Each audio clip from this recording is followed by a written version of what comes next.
Anyway, it is the latest fashion at work, uniforms made from Fairtrade fabrics. The company behind Britain's first Fairtrade clothing company is based in Milton Keynes, and Rob Pittham has been there to pull all the threads together.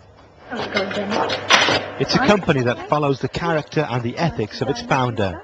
Susan Waters, an ex-teacher, had always wanted to run her own business and began with her own sewing machine. Her firm makes clothes for companies, embroidering their logos and designs onto a range of clothing.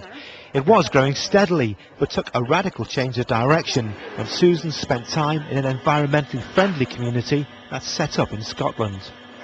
Well, I've always tried to trade fairly and treat people fairly, whether it's staff or my suppliers or our customers, and it's just another step on from that. It's knowing where my products originate from, where the cotton comes from, how it's grown, the impact that it has on those communities, and trying to have the comfortable feeling of the entire chain being fair to each other.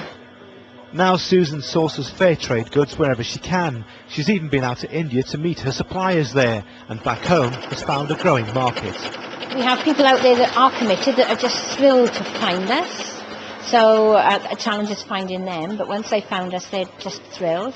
And more bigger industries are becoming much more aware that that the uniform that their staff wears should reflect their core principles as well.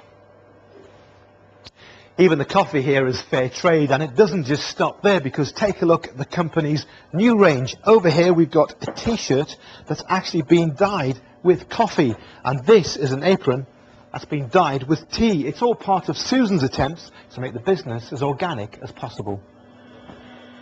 It's using methods from centuries ago. The coffee beans and the tea can be broken down to form colour-fast dyes. It means there are no chemicals used in producing the garments, and Susan can run a business that matches her own ethical standards. It is so much more satisfying and exciting, and it's building something fresh and new in a new market. I actually enjoy leading the way, and I think we are in our industry. There's some huge players, but I think we're leading them as well, and I find that satisfying. The company now has 9 people working for it. It's winning more and more orders and has just struck a deal to supply a company in Canada.